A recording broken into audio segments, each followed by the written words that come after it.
anybody there? It seems I'm all alone again. Does anybody care? This planet's empty. I see no signs of life. Please don't tell me that the human race did not survive. There are no people in the future.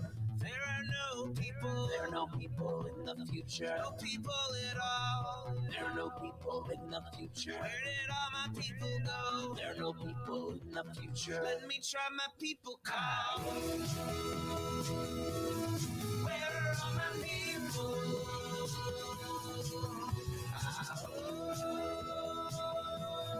Where are all my people?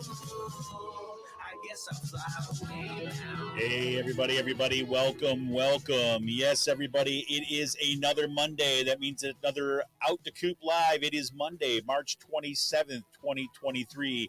Welcome to Raging Chicken's Out to Coop Live. This is Kevin Mahoney, creator and founder of Raging Chicken. On Out to Coop Live, we talk to progressives, activists, and troublemakers of all sorts, right from our own backyard and from across the country. You can join us at the end of the week for our Friday Politics Roundup, where we break down the good, the bad, and the ugly in state and national politics. And you can get all our shows by subscribing to our podcast on Podbean, iTunes, Spotify, or wherever you get your podcasts. And you can support this show by becoming a patron for as little as $5 a month. Head on over to patreon.com/RCPress today. You can also help out the show by heading over to our YouTube channel if you're not there already. Smash that subscribe button, like the stream for this show, and hit that notification bell so you know every time that we go live. And if you're a podcast listener, wherever you listen to this podcast, whether it's Apple Podcasts, Google Podcasts, Spotify, Podbean, wherever it might be, just leave us that 5-star review that helps other people find the show. And for more PA Progressive Talk, you can tune in to the Rick Smith Show's live stream at 9 p.m. Eastern on his YouTube channel, Twitter, Facebook, wherever you're going to get a stream every night at 9 o'clock, you're going to find it, Rick Smith Show. For all the details, head on over to ricksmithshow.com for the latest across all his platforms. And you got to check out the Sisters of the Night Caucus podcast if you haven't already. The amazing PA women stirring the political cauldron behind this podcast rock the house. And they know where the bodies are buried. Make sure to follow them on Twitter at The Night Caucus. That's at The Night Caucus on Twitter. And subscribe to their podcast on Anchor, Spotify, iTunes, wherever you get your podcast. And if you haven't heard, The Signal. That's right, The Signal. It's a new podcast by the Bucks County Beacon. The Signal is hosted by Beacon's editor-in-chief. Hey, I know this guy. I think he might be on the show tonight. Cyril Mychalejko. Yes, indeed. And produced by yours truly. Twice a month, The Signal will shine a light on the right-wing extremist currents streaming through Bucks County and beyond. Cyril invites guests who can provide insight, analysis, and organizing solutions so that we can steer the community toward calmer, saner, progressive routes. You can check out all the details at buckscountybeacon.podbean.com, where you can subscribe to that podcast, or wherever you get your podcast. Subscribe to The Signal. Do it now. You got a minute. Go do it. And attention all you gamers out there. The Game Inn is a Quakertown-based black family-owned gaming store. They're friends of the show. They got everything for retro N64s, the latest consoles, video games for all platforms, collectibles, action figures, Funko Pops, walls of Funko Pops. And kids get discounts when they get these in the report cards. Can't beat it. Check them out on their Facebook page. Follow them on Twitter at The Game Inn. That's with 2 N's. You got a question about a game, looking for something hard to get, shoot them a message or drop them an email at thegameinpa@gmail.com. And a special shout out goes to Jonathan Mann, who wrote our intro song, There Are No People in the Future. Check out all his great stuff on his YouTube page and follow him on Twitter at Song of Dayman. Again, 2 N's at Song of Dayman on Twitter. And hey, folks, as you'll hear tonight, man, we cannot let Paul Martino and his oligarch friends buy our schools and push extremist politics in our community. Raging Chicken has teamed up with Levelfield to launch a truly community-rooted PAC to invest in organizing, supporting local and statewide progressive candidates, and unmasking the toxic organizations injecting our communities with right-wing extremism. We're putting small dollar donations to work to beat back the power of big money. You can get more information and drop your donation at ragingchicken.levelfield.net. Well, everybody, this week, as I was saying and hinting at, this week I welcome Cyril Mychalejko back to the show. Cyril is the editor-in-chief of the Bucks County Beacon and host of their bi-monthly podcast, The Signal.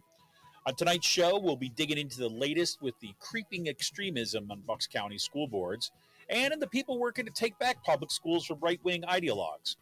We'll also get the latest updates from the Beacon and their current fundraising drive to support and expand hard-hitting independent media in Bucks County.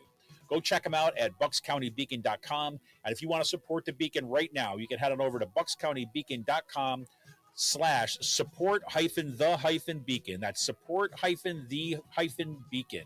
Check them out. Support the Bucks County Beacon. Want to be real simple about it? Just go to the buckscountybeacon.com and click the support tab, and we'll be good to go. Cyril, welcome to tonight's show, man.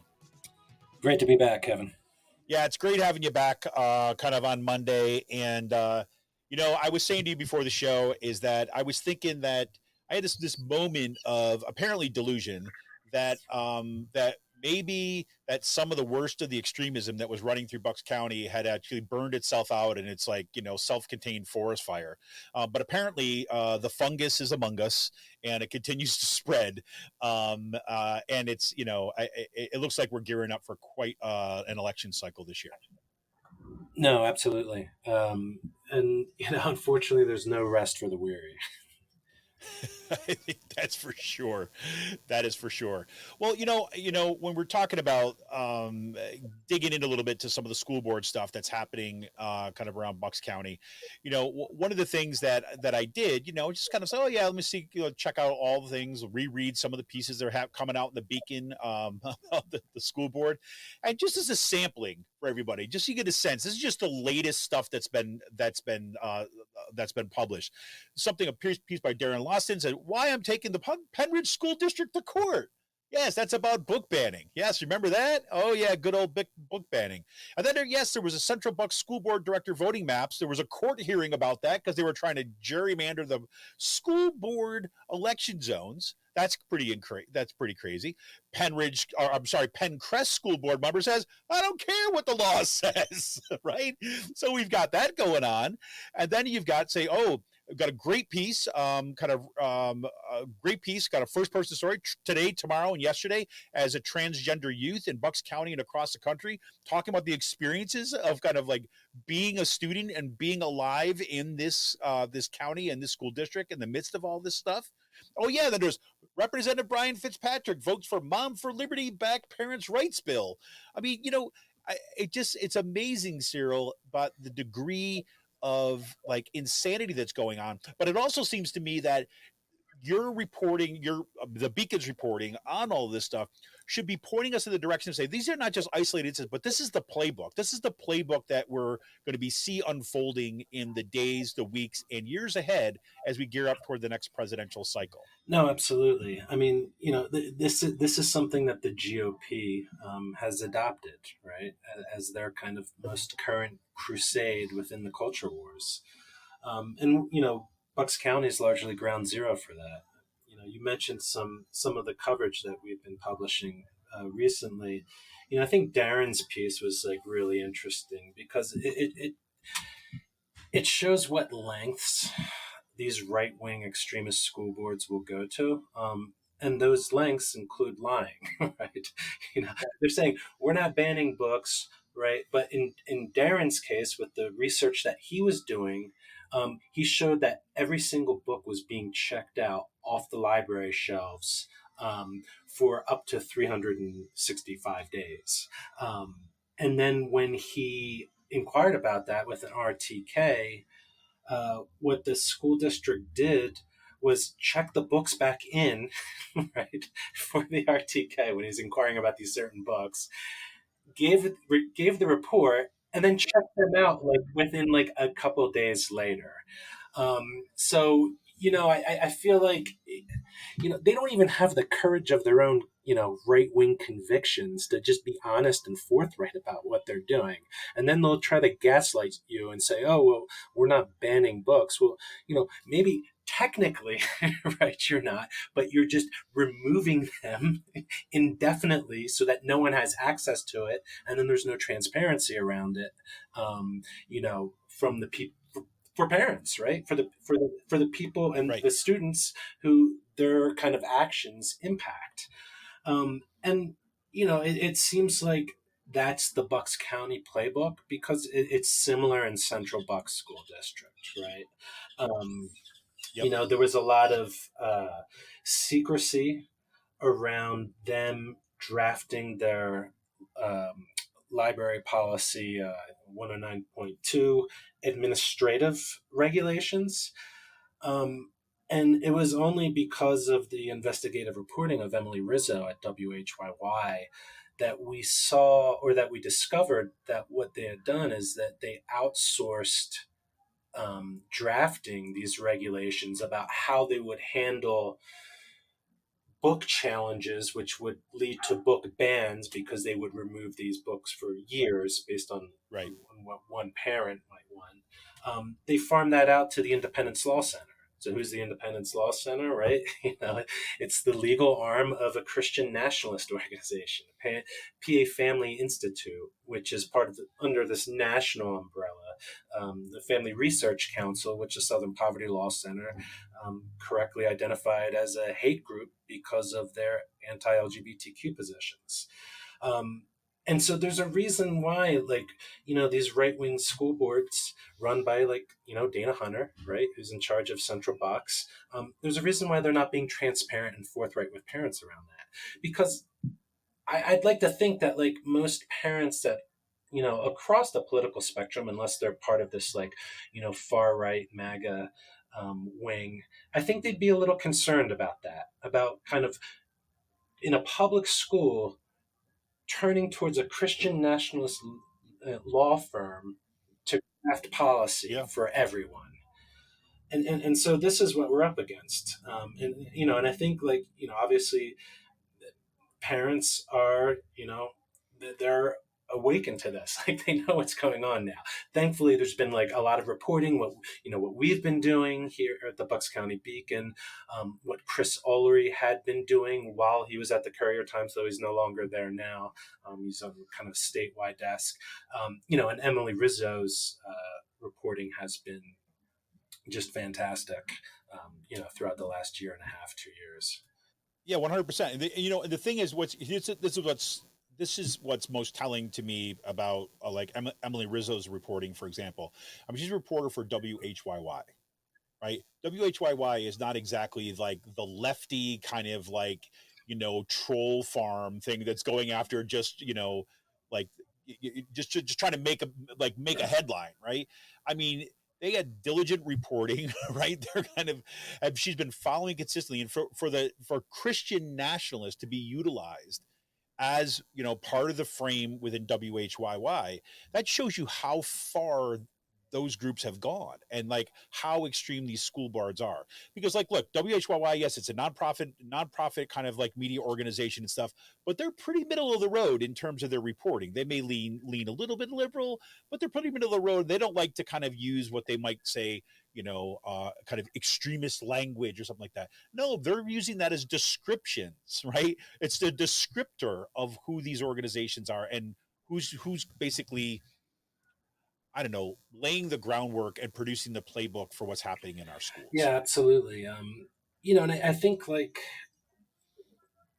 WHYY and NPR, they're kind of part of this, nationwide kind of media awakening to this long-running thread of Christian nationalism, which has often been kind of operating, in the shadows, behind the scenes, because there's been work about it in the past. It just hasn't been as mainstream as it is now. Right. And I think the movement became emboldened under the Trump administration, and then there was a lot of unfortunately, the January 6th committee, they didn't really highlight this as much, but there was a huge Christian nationalist presence within the insurrection, at the events at the Capitol on January 6th, with prayers and books and crosses.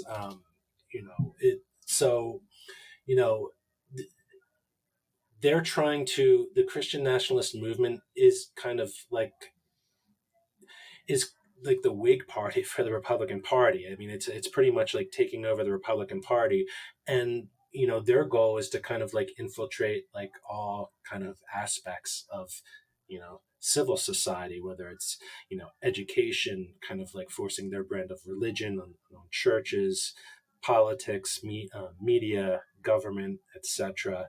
And we're seeing the Christian nationalists come out of the woodwork at Central Box, right? I mean, they're explicitly now comfortably saying it that they want God in the classroom at a public school where not Right. everyone's Christian, let alone everyone is kind of like a zealot following their kind of right wing extremist misinterpretation of Christianity. Yeah, and it's everywhere right now. I mean, the fact that we're, in some ways, like national commentators on these issues have kind of had it kind of flipped upside down. One of the things that I know that you've been talking about at the Beacon, and we've certainly been talking about Raging Chicken, is that the playbook is being developed in our school boards, right? It's not the national kind of like right wing organizations are starting with their playbook in the school boards, and they're filtering that up at the national level. Of course, this is what we had at the national level this week, right? This kind of hearings on the like parental rights legislation, which is the same thing coming from the same exact location. And this is a quick point here. This is to your point on operating in the dark. Jenny Stevens just posted a comment, basically said, yeah, it doesn't help that the Penridge live stream is broken tonight as they try to ram through a policy that would defeat the PAYS survey.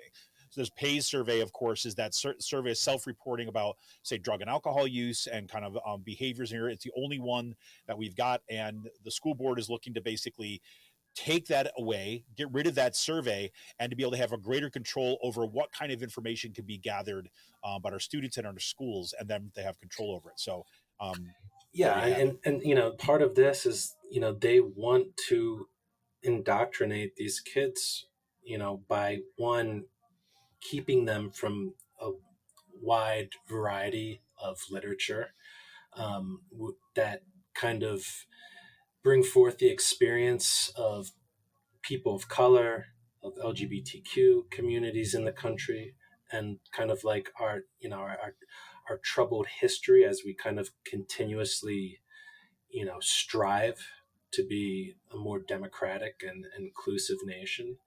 And there's a reason why, like, going back to Penridge is like that when they want to use the kind of 1776 curriculum, which has Yep. been debunked by actual historians.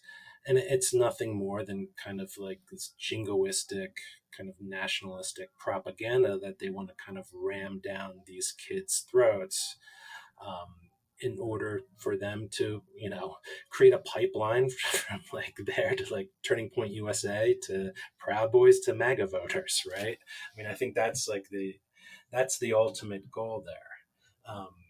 And another thing that I think, has bothered me is just kind of this anti-LGBTQ hate, right? And bigotry is it's almost becoming mainstream now, and we're becoming desensitized to it, right? At the last school board meeting at Central Bucks, which I was live tweeting about, they the first public speaker was this guy Simon Campbell, right? And he's kind of like known throughout the Yep. county. It's kind of like a right wing blowhard.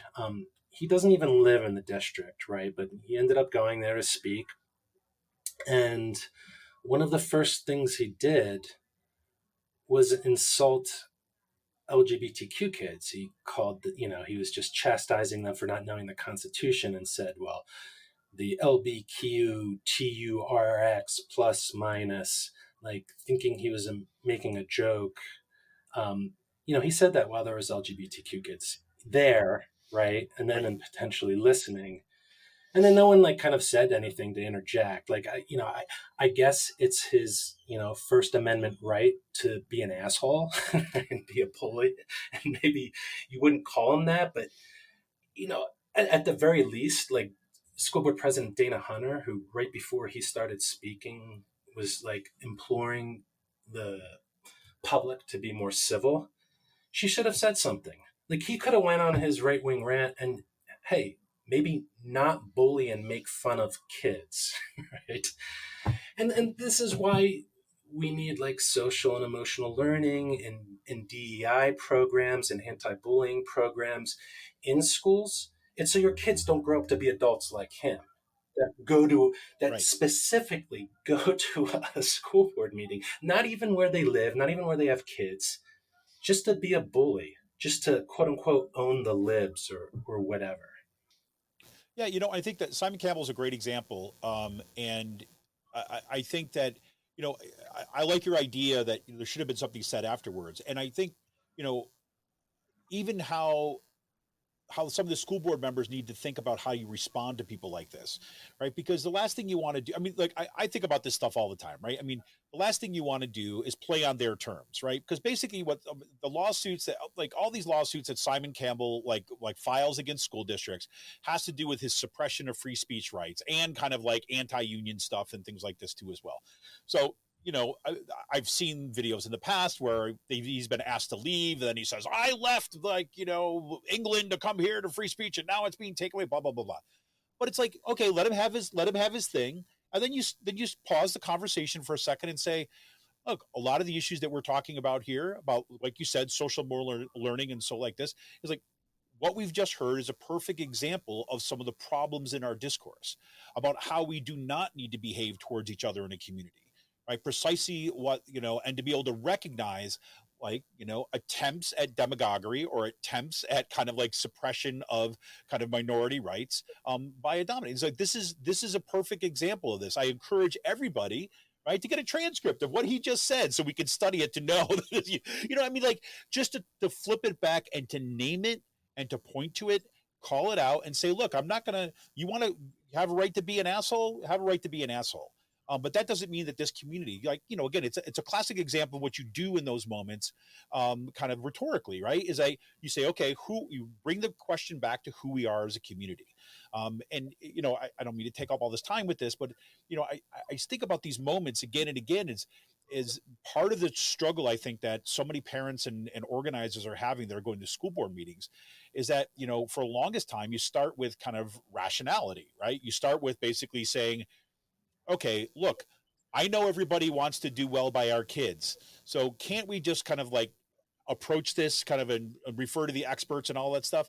The problem is these people, especially the school boards that are dominated by these extremists, they don't No. care about that. Like they're after kind of like forcing an agenda down our throats. So I mean, and that's really tricky. And I'm curious. You guys have been doing just great reporting on what like parents and students and teachers have been doing kind of in response to it. So I mean, as this gears up, are you seeing these kind of moments of hope or possibility in what Yeah, you've I'm not seen? sure. I mean, yes and no. I think Leo Burchell. You mentioned his op-ed today, tomorrow, and yesterday as a trans student, Bucks Yeah, County. I mean, when I read something, as eloquent and articulate as what he wrote, that kind of gives me hope. But on the flip side of that, when you see Campbell or hear Campbell kind of like vomit this kind of like high school age bullying type rhetoric, and then there being no interjection from and let's be honest, I think it's the responsibility of the right to police their own, because they're not going to listen to me. They don't, they don't care what I think, and they don't think they like me very much. But it's for Dana Hunter, or even like there's a great photo of Paul Martino with Simon Campbell, the Back to School pack, with this yep, $10,000 check. Like that's his tribe, right? That's his family. That's if he was a voter in Central Bucks School District, I'm sure he'd be voting for his wife, Artie Martino. So it's people like that. Like if they really, they want to kind of like portray themselves as like moderates, and we don't want to ban books, we don't want to kind of disenfranchise LGBTQ kids.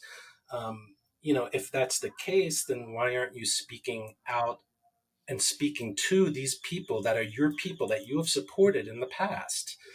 But I don't necessarily, I don't know them personally, but I know like their PACs in the past have supported many people that were either QAnon, bigoted, yeah, conspiracy theorists. Now, here's the thing, and I want to make this clear. They said that they were only kind of supporting people based on them being like against any kind of like mitigation policies that kept kids out of school. And, I believe that. But, at the same time, like, are they trying to suggest to us that they didn't do any due diligence or background? Right? Right. I mean, thank God Charles Manson didn't run for school board in Bucks County, because if he was about keeping kids in school, then they would have given him a check for $10,000, and it didn't matter about Right. anything else in his background or past. Right. Yeah, that's exactly the issue right there, right? It's like, okay, if you're going to, that may be true on paper. Those are the people who are supportive, regardless of political party or background. But come on, if you're supporting a candidate and you're giving them money, I mean, just as, and look, Paul Martino is not an idiot, right? I mean, you cannot tell me that he did not know like what these people's back. Of course they did, right? Because you know what? They have to submit an application. When they submit an application for money, guess what happens? You go find out about those people, right? Yes, you look at the records on kind of whatever they're thinking about, defunding public schools and like support them, right? But come on. I mean, it doesn't pass it doesn't pass the smell test, so to No, speak, and right?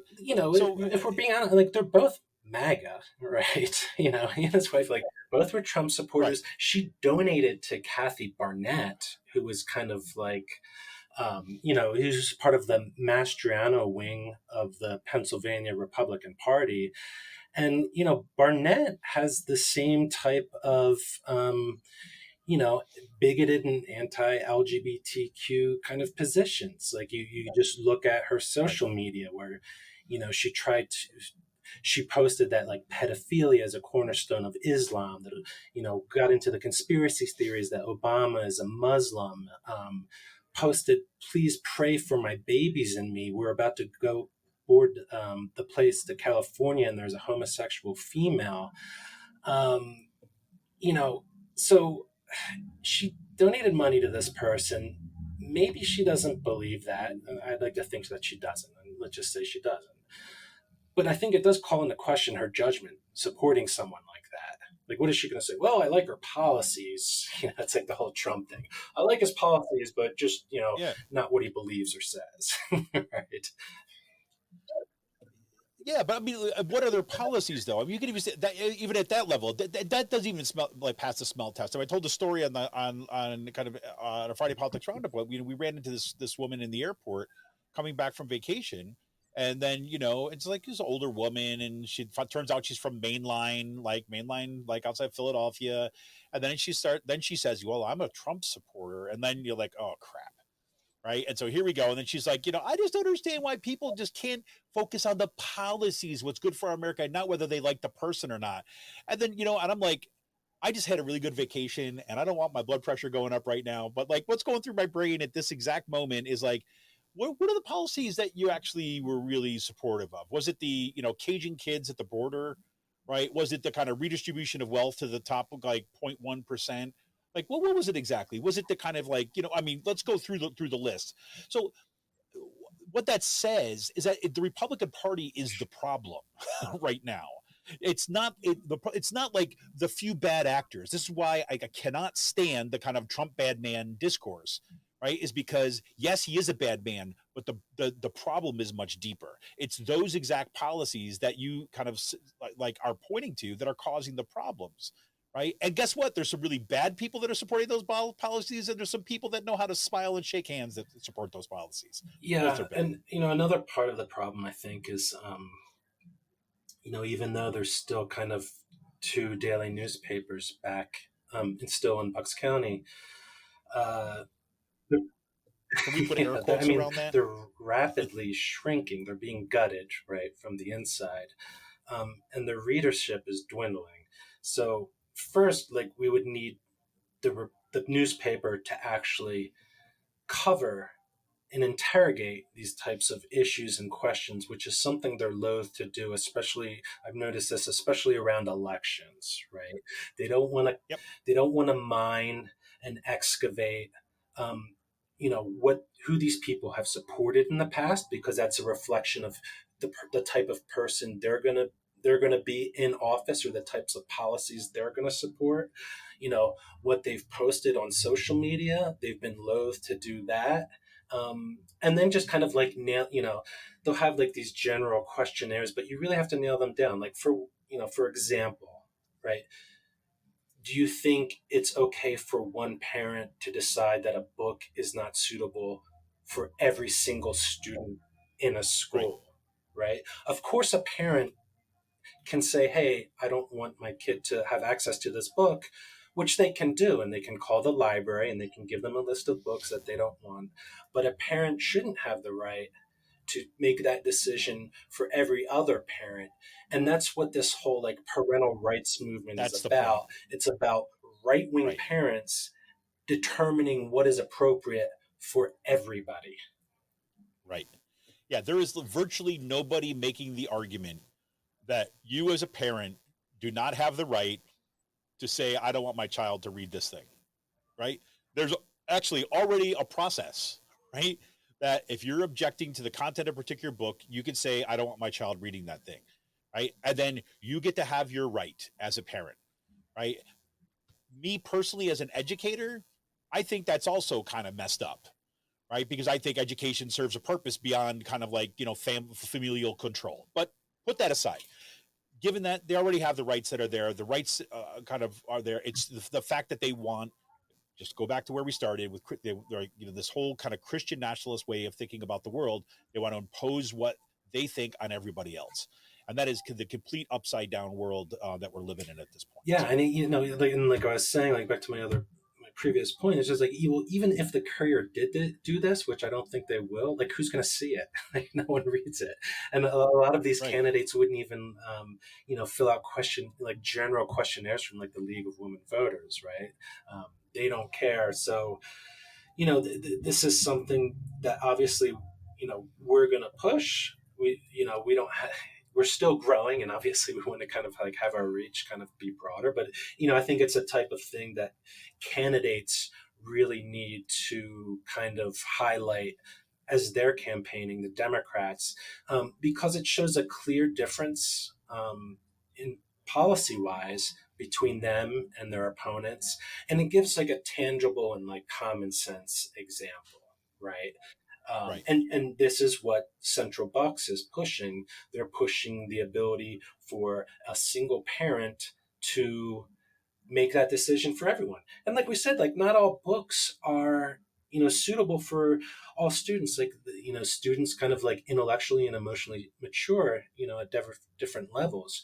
But at the same time, like I hate to say it, but a parent that equates the kind of like very difficult scenes in The Bluest Eye, about rape and incestuous rape, and conflates that with sexualizing children or grooming. I don't think they're Right. intellectually at a level to kind of read something like that, because they're obviously not getting it. They're missing something here, and unless they're just being cynical and lying and just kind of like just throwing that like sexualization, grooming kind of epithet out because that's what they've been told to do. Yeah, and I think that I mean, part of the challenge here is like, look, we can't really know what's in people's hearts, right?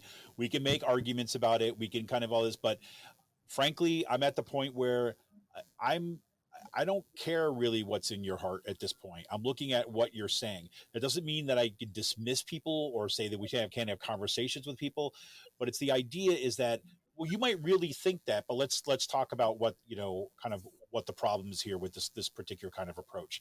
Let's talk about why the conflation that you're making between this scene, The Bluest Eye, and pornography is so far off base, and why this might be important for some kids to be reading, right?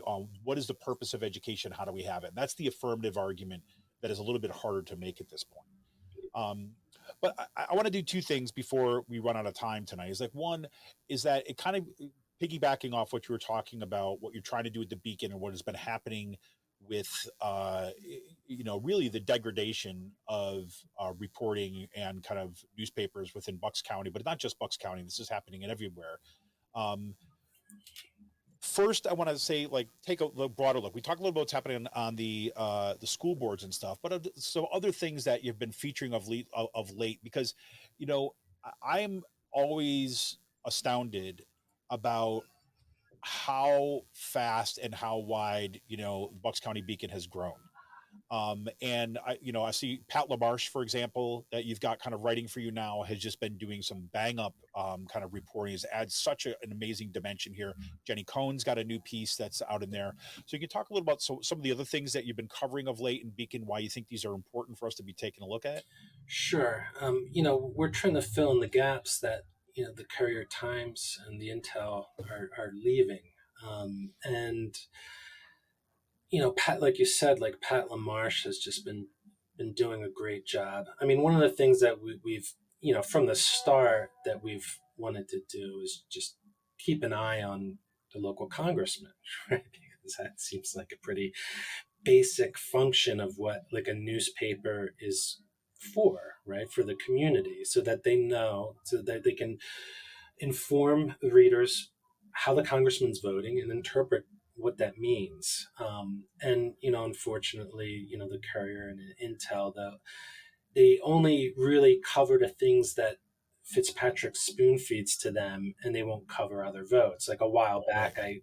I wrote about him co-sponsoring a bill calling for a constitutional convention, which is like this big kind of like right-wing project, led by folks like Steve Bannon and Rick Santorum, where they feel like if they can get like right-wing control of state houses, if they call for a constitutional convention, they'll essentially have the power to rewrite the Constitution under Article 5.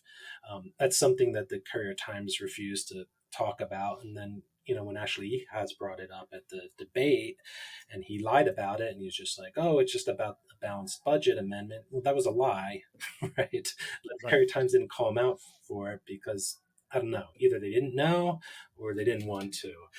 And so, fast forward, he just voted with the MAGA House for the so-called Parental Bill of Rights, which is just kind of like a dog whistle to like for the Moms for Liberty extremists saying like, hey, we need you to go to battle and war with public schools.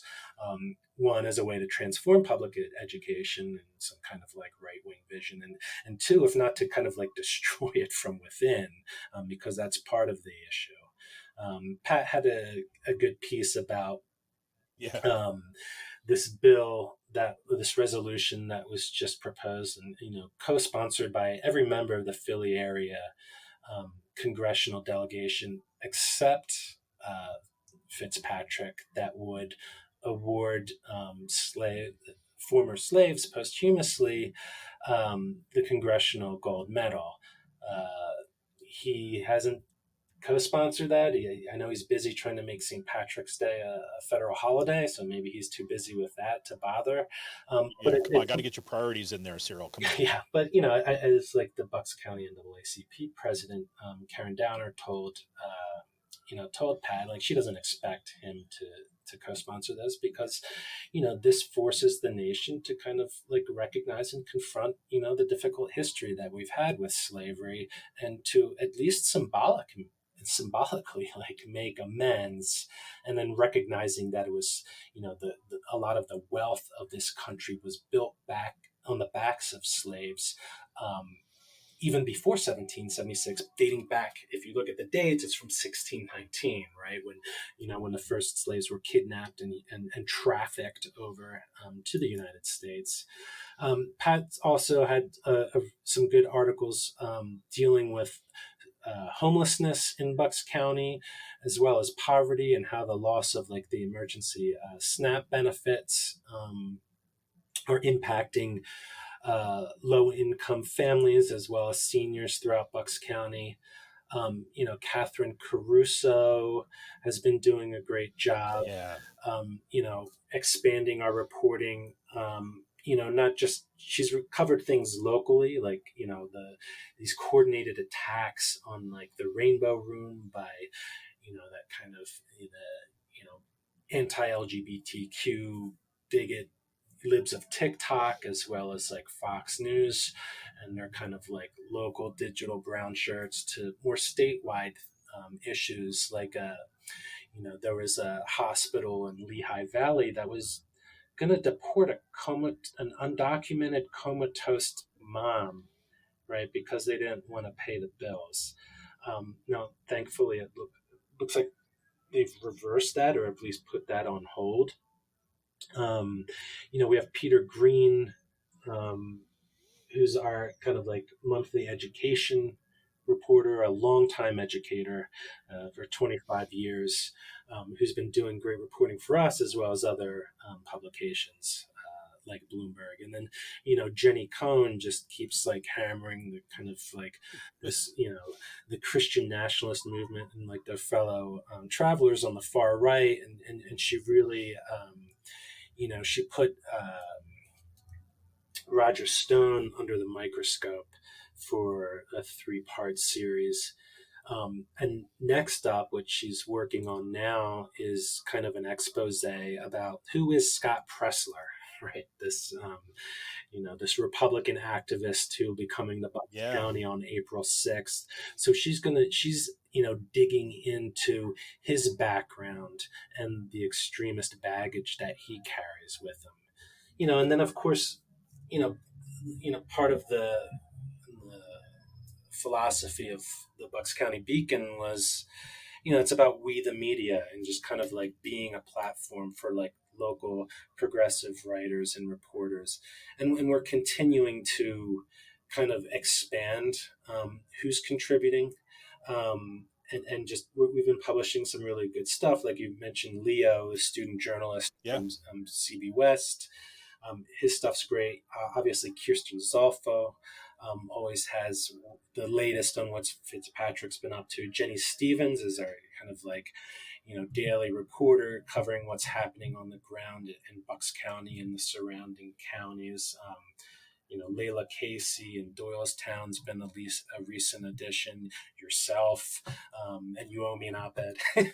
I do. I swear to God, I've had this thing in draft form for like 3 weeks now, and I just got to. It's like I swear. It's like I'm running a 5K, right, and I'm just spent in the last thing, and I'm kind of like.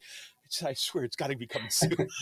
It's got to get over the finish line. And we've expanded our coverage to like what Harrisburg's doing as well, right? So, back to Pat, she had a great piece about 3 Pennsylvania lawmakers that want to try to push through a pilot program to introduce a 4-day, 32-hour work week, which is something that's not only been happening nationally, but internationally. Yeah. In Pennsylvania, where you'd get the same pay and benefits, as you would as if you were working a full 40-hour week, and this is something that, a lot of businesses are kind of adapting, and it's been successful for them. They're realizing, wow, like when our workers are happier, they're more productive. They're more productive. I mean, it's like who would have thought? And just today, Jenny Stevens had a piece about a bill to stop the unauthorized pelvic, prostate, and rectal exams that you're subject to in Pennsylvania without your consent. So Elizabeth Fiedler has a bill to ban this in Pennsylvania. So, I'll make a quick pitch if you can. If you'd like to see us continue to grow, continue to expand 100%. Our coverage, from the school boards, to labor, to public health, to Harrisburg. If you could donate $5 or $10 a month, that goes a long way, especially if we can get 100 people to donate during this spring fund drive or more. You're supporting local writers and you're supporting news and progressive analysis that you're not going to get at the Courier Times and the Intelligencer. It's not available there. They don't have the scope or the depth or the breadth or the analysts that we provide readers with. And knowledge is power, especially when organizing to try to take back, school boards captured from extremists, or to kind of like push and promote progressive solutions, to the everyday problems that we're faced with. Yeah, and I think that this is, I mean, exactly this, the spring fundraiser that you're doing right now. Again, head on over to buckscountybeacon.com. There's a nice little button there that says support the beacon, kind of right up in the headers. Click on support the beacon. You can donate kind of anything that you can afford. You can go ahead, you can donate to that. You give $10 a month, you can give more a month, you can give $100 a month if you got it burning a hole in your pocket. You know, why not? And while you're there, you can pick up some nice swag too as well. You can get the We the Media hat, right? Like, which I should have worn tonight for tonight's show. But yeah, seriously, head on over. Because I want to. There's a couple points that you made there that I just want to make sure we underscore. Is like, on the one hand, yes, you're getting a progressive perspective on a lot of issues, or issues that are, you're focusing on some issues, a lot of issues that are of interest and important to progressive community in Bucks County and beyond. That's true. But also the other point there is that you're filling in gaps that should be covered by just everyday reporting that just does not exist any longer. Right. So you've got the Beacon doing the kind of double work of both kind of saying, doing the reporting of these issues that we need to know about just as a baseline to be kind of active and effective kind of democratic citizens in this country. And then on top of it, kind of giving angles and perspectives on issues that matter the most in the progressive community, and that we kind of basically deserve highlighting because of the work that they're doing. So, I mean, it's like a bang up, win-win-win-win scenario, right? So if you're like me, if you canceled your subscription to the Courier Times, right, transfer over that subscription, the Courier Times, to the Bucks County Beacon. Right. If you got a chance to drop just $10 a month, like $10 a month, or even if you can only give one-time donation, anything that you can do is going to help support independent media. You've heard me say this, and with Raging Chicken, and we talk about in the podcast all the time about this, but the Beacon is really has become, I'll put it like that, not will become or is becoming, but has become the go-to source for kind of reporting, kind of hard-hitting reporting kind of in the region. And we, as say listeners of this podcast, readers of this stuff, need to support that community, because if we don't, there isn't the kind of billionaire waiting in the wings to drop in a plane full of kind of, I don't know, gold doubloons to kind of help keep us afloat. Yeah, and besides, donating, like, be part of it, right? Like I said, like, We the Media, like Darren Lawson's great piece, on It was Penridge. great. That was awesome. That was a community voice kind of explaining why he's suing the district, and for good reason.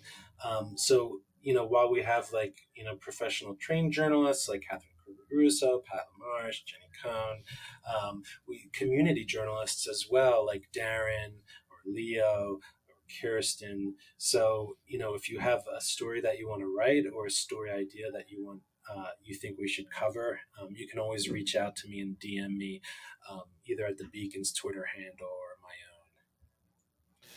That's fantastic. And one thing I do want to touch on before we call it an evening tonight is that I've got to say, your addition, a perfect example of what can happen when we turn around support this kind of independent media, has been the podcast, The Signal.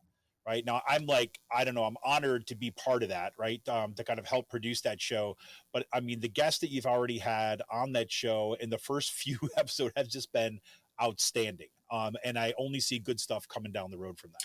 And it's a great example of kind of like, the progressive community, like working with each other and kind of like building each other up, and using and sharing our expertise in order to kind of grow out the progressive and independent, media sphere within Bucks County and throughout Pennsylvania. And what we're, again, like what the Signal is trying to do is, again, we're just highlighting under, in a different kind of like format, and kind of digging a little deeper about issues that we're facing, about history, because, it's important to learn our history, which is a big reason why a lot of Republicans want to ban it. We had some, for International Women's Day and Women's History Month, we had a couple great guests with, Liza Featherstone, Totally, and Dr. Kate Connolly, Liza talking about kind of like, the history of radical feminism and the radical roots of the first International Women's Day, and Kate Connolly talking about her research into like Sylvia Pankhurst, who was just like this real badass suffragette from the UK, came to the United States, came toward Philly, did organizing in solidarity with the women's movement in the United States. We had a local immigrant rights activist, Sue Ann DeVito, who's part of Immigrant Rights Action, talking about her taking a trip to the border to kind of like unpack what's happening there and how you can kind of like support immigrants locally. And then we had a great episode with Maurice Cunningham about the dark money and their kind of, sock puppet actors that are part of this coordinated attack on school boards and public education in general. And he really kind of like unpacks, the history and the ideology behind like groups for like Moms for Liberty and like Parents Defending Education and No Left Turn. And then next week, we're going to have another episode about, this war on public education. And we're going to be featuring Jennifer Berkshire, who's the author of A Wolf at the Schoolhouse Door, The Dismantling of Public Education and the Future of School.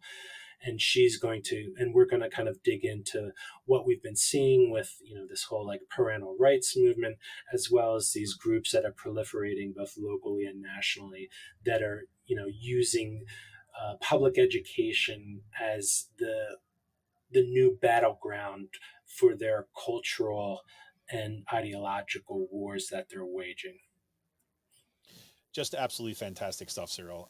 It's just it's been a pleasure kind of being, say, a part of the signal from here, but also more as I've just kind of being part of this growing movement in Bucks County, right, for this kind of independent media, to see what the Beacon has been able to do, the kind of support that's come out for the community and the kind of coverage you all have been doing. So I encourage everybody listening tonight, if you can, right, head on over to the buckscountybeacon.com. It's at buckscountybeacon.com. You click on that little link there that says support the Beacon. And if you can afford it right now, you could become a subscriber for $5 a month, $10 a month, $20 a month, whatever you can afford to throw in there to make sure that we kind of put our support behind this, amazing and growing institution. And, hats off to you for, being kind of like, being one of the many captains moving the ship through the waters, the point person that's really kind of helped turn this into a gem in our county. I appreciate that, Kevin. And thanks again for having me back on. Yeah, absolutely right. Absolutely. Hey, everybody, this is Kevin Mahoney, creator and founder of Raging Chicken. I want to thank you for tuning in tonight. One thing I did not mention at the top of the show, in part because I did not know until the middle of the show, got the confirmation that next week on Out the Coop Live, we'll have Karen Ferridan back on the show. Huge IPCC report came back on climate. And it was not good, as we talked about in last week's Friday Politics Roundup.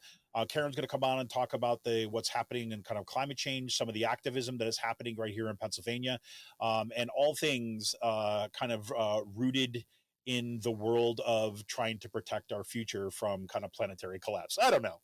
It's nothing but happiness. All right, everybody.